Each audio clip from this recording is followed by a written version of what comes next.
Meshify series of cases from Fractal has been wildly popular over the years. Its airflow-focused design and sleek Scandinavian aesthetic has always set the Meshify series apart from the rest of the pack. Did you know that after a few delays, Fractal is finally launching both the Meshify 3 and the Meshify 3 XL? Personally, I thought that the Meshify 3 was more interesting, and I think you guys will think it is too. So let's take a close look at the next generation of the Meshify series, the Fractal Meshify 3. Let's start off with panel removal. There's a little plastic tab on the edge of the TG side panel. You want to push that with your thumb, and then you can do our favorite thing, lift the panel up and then away from the case. To remove the top panel, there's a little fabric pull tab. You want to pull that tab, it unclips, you want to lift it up and then away from the case. To remove the rear of the case, it's the same as the TG side panel. There's another plastic tab. You want to pull that, it unclips the panel, you want to lift that up and away from the case. On the front, there's a little lip underneath the front panel. You put your fingers underneath that, you pop it, and then you can lift that panel up and then away from the case. To remove the top frame of the case where the radiators or fan mounts, there's two captive thumb screws. You can then loosen both of those screws and you can lift the panel up and away from the case, and this will make it easier to install fans and radiators, but we'll come back to that in just a moment. There's a single dust filter on the bottom of the Meshify 3 that clips in just underneath where the power supply shroud is. As for power supply support, the Meshify 3 has this nice flush mounted power supply bracket, which is removable with two captive thumb screws because the Meshify 3 has a rear loading power supply, kind of like your mum. I'm leaving that in there. Claire walks over and is like, hey, that's unfortunate. As for storage support, the Meshify 3 has two storage mounting options. Essentially, you've got these brackets which you can reconfigure for either 3.5-inch drives with these screws or 2.5-inch drives. So as for 2.5-inch drives, you can do 4 of those in total, as you can see here, by adjusting the brackets, or you can do 2 3.5-inch drives with the same adjustable brackets. This is a nice mounting solution. As for pre-installed fans in the Meshify 3 Ambience Pro RGB edition, there's 3 140mm Fractal Momentum 14 fans here. I thought it was worth mentioning that, like some other cases from some other vendors, there is an air scoop for directing airflow. There's a handy little new RGB controller which is very interesting here. The way this works is it uses USB Type-C ports, but this is not USB Type-C. It's just the connector and the port. Each of the Fractal USB-C devices are keyed in a way that you can only plug in Fractal devices in to the USB Type-C controller, as well as you not being able to plug the USB-C cables from the Fractal devices into a regular USB Type-C port. This is so you don't blow stuff up, I suppose. The controller requires a single SATA power connection. There's PWM in, so you can use your motherboard's fan signal for full fan control with the controller, as well as USB input, and both of these cables are included with the case. So you've got a USB 2.0 cable, as well as that PWM fan pass-through cable. One of the most interesting things about this case is the interface for controlling all of the fans. It's a web interface, so you don't need to install any software. We'll come back to this in another video because I feel like this is a huge deal. But yeah, not right now. We're about to go to Computex. The controller itself is magnetic, so you don't need to use the Velcro strap that comes with the case, but it is nice that that is included. Speaking of Velcro, this case has one of the most interesting cable management solutions that I've seen in a very long time. It uses some cable bars.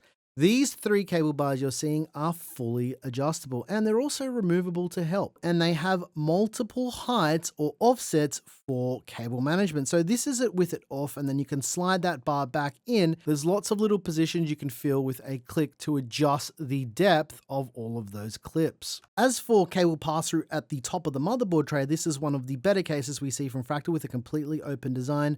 There's also Velcro tie downs for your EPS power cables, and the bonus of this is if you wanted to, you can use this as external cable management. There's plenty of space for the pass-throughs at the bottom of the motherboard tray, as well as a fully adjustable cable bar that will allow you to do something very interesting in a case this size.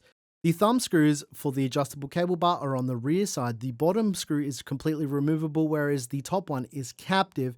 That cable bar is completely adjustable, which will allow for different size motherboards, which we're going to cover in just a moment. But before that, let's take a look at fan and radiator support on the Meshify 3. At the front, you can do either 3 140mm fans as pre-installed here. You can do 3 120mm fans. Alternatively, you can do either a 240, 280, or 360mm radiator up the front because there's 2 removable screws on the front brackets for the fans. If you pull these out, you can flip the brackets over and change the offset from this 140mm position to a 120mm position. But because these momentum fans are pre-installed and I do want to use them for the build, I'm not going to be flipping the brackets over here, but you get the idea. You just unscrew all of the screws, flip it over, whiz it back up, and you're good to go. Keep in mind that if you're mounting a radiator at the front of the case, you are reducing your maximum GPU clearance, which we'll come to in just a moment. Going back to that top fan bracket that we removed earlier, you can do either 2 120mm fans, 2 140mm fans, a 240mm liquid cooler, or a 280mm liquid cooler. Keep in mind that the maximum combined thickness can only be 148mm. Otherwise, it's going to start to touch some stuff. Finally, onto rear fan support. You can install a maximum of one 120mm fan on the back of the Meshify 3. All right, guys, time for some party tricks with the Meshify 3. Check this out. You can install an ITX up to ATX motherboard. However, if you adjust the cable bar, you can do an EATX board up to 277mm wide. If you're wanting to air cool in the Meshify 3, your maximum air cooler height will be 173mm. All right, here's the sponsored part of this video, ladies and gents. This video is brought to you by Gigabyte and AORUS and the brand new AORUS Radeon RX 9070 XT Elite 16G.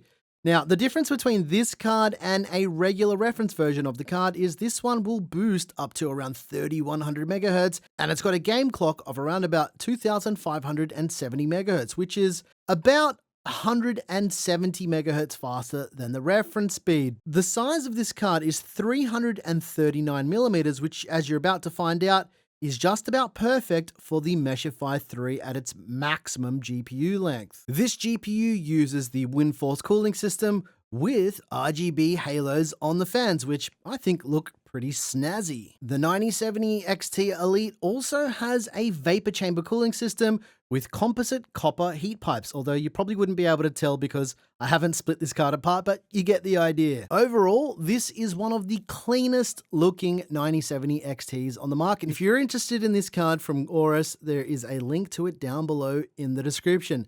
Again, special thanks to Gigabyte and AORUS for sponsoring this segment of the video. All right, back to GPU compatibility on the Meshify 3.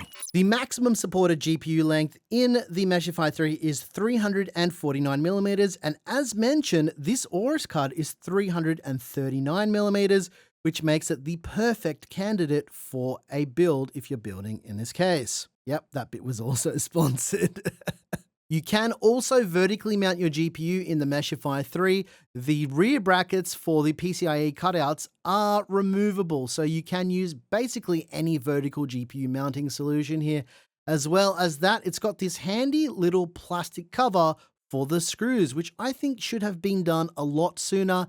To remove it, basically just give it a bit of a squeeze, give it a little bit of a wiggle, and then you pop it out, whip it out, and then you can do some screwing. As for case wiring, there's a USB Type A 5 gigabit cable, there's a power switch cable, there's the front panel audio cable, as well as a USB Type C 20 gigabit cable. As for the front I/O, there's a combined headphone and microphone jack, 2 USB Type A 5 gigabit ports, there's a power button, which also works with the RGB in the case. The backlight of this ring is whatever you set the lighting for your case to, as well as a USB Type-C 20 gigabit port. All right, ladies and gents, you know how much I love you all very dearly. That's basically everything you need to know about the Fractal Meshify 3 for now. But you know what time it is. It's time to build. It's time to kick back and unwind to some tunes that I make, because I make all the music here. Become a member if you want to listen to that. All right, then we'll talk about thermals and if it's actually worth your hard-earned money.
Alrighty, let's take a look at the thermals with the Fractal Meshify 3. What you're seeing on your screen right now is the thermals are quite good.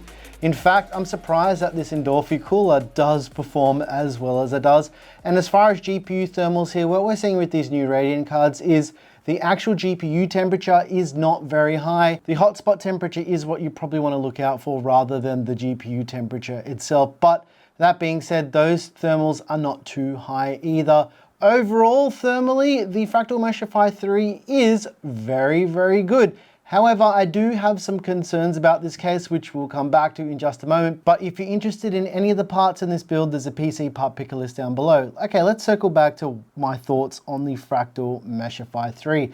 The Meshify 3 for us has been a very long time coming. In fact, I'm gonna spill the tea a little bit. This case had some original manufacturing defects, and before it got released, we got like review samples a long time ago of this case, and then there were some issues that people like Kit Guru found with the case. And in fact, Leo was talking to me about it. I didn't have time to check it out, but by the time that he got it all through to Fractal, it was already held, and then they had to redesign the I/O cutouts on the back of the case. And yeah, there's no problem there whatsoever, so I'm happy to report that. But it is interesting that, you know, there was a little bit of case development that happened with this release that maybe no one will talk about. Who knows? That aside, the Fractal Meshify 3 is not that exciting. It's not stuff that we haven't seen before. And to be honest, I think it's a little bit expensive for what you're getting, especially if you're getting this version with the RGB controller and the included fans. I'll also circle back to the price, but it does have a couple really cool things going for it. I gotta say, the cable management system is really nice on the back side of the case. Those adjustable, removable plastic clips on the back that have different offsets is really cool. And take a look at this clip here with the cable management. I spent about maybe 3 minutes on it, and it is fantastic. This is one of their better implementations for cable management that I've seen over a very, very long time. I feel like the Fractal North could have been a little bit better with some bigger cutouts on the top for your EPS power cables. And this one kind of takes the idea of the North and makes it a little bit taller so you can have slightly better radiator compatibility, which we'll come back to in a sec. But yeah, overall, I don't think that this case is terrible, but I do have concerns. I did find it strange that in 2025 there wasn't an option for back connector support, given that almost every other case vendor is doing this, and I can guarantee you at Computex in just a couple of days time, or well, actually maybe by the time this video comes out we're already in Taiwan. I think that's probably what the story is. We will see lots of cases with back connector support. Fractal's done a couple of revisions of their older cases with it, so the fact that this doesn't have it is odd.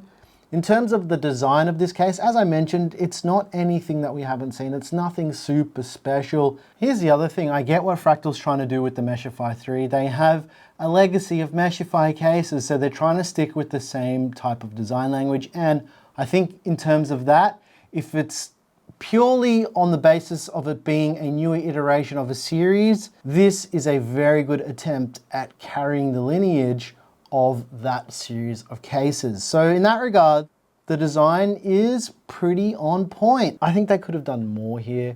I feel like this is a little bit of a missed opportunity. They could have made the case slightly longer for 360mm radiator support. I do find it strange that they resist this on their smaller cases when there are cases that are this size that support that radiator size.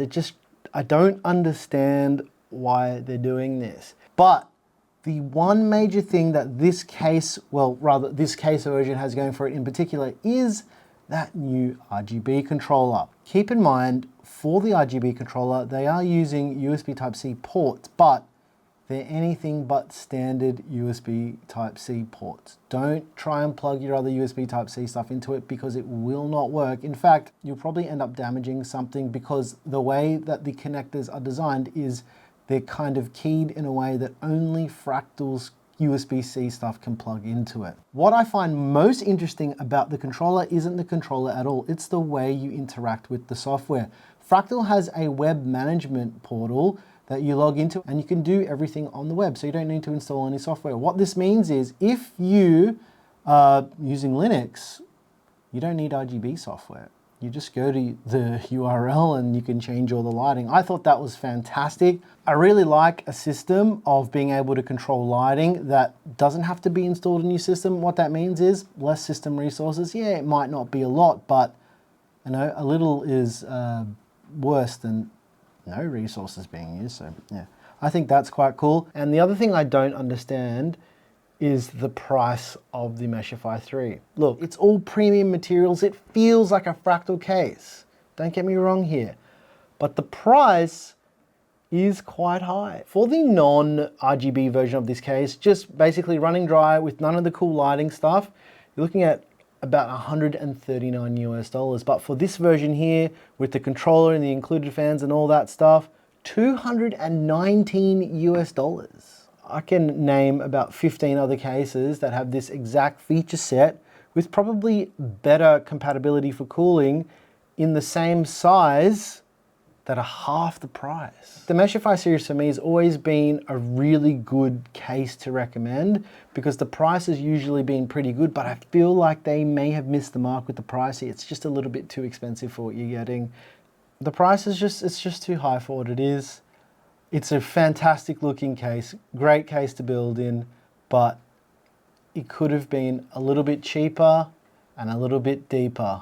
Let us know your thoughts. Also wanted to mention, if you guys like the music you hear throughout the build sections and the B-roll and all that stuff, I make all the music. It's available by clicking the join button down below, but I've also got something sneaky I've been testing over on Twitch, which is a 24/7 Gear Seekers music live stream. You can check that out. I'll put a link to that down below in the description if you want to listen to some tunes while vibing out and doing other stuff. It's the same as the 4-hour mix that we did a couple years ago, but yeah, now it's 24 hours.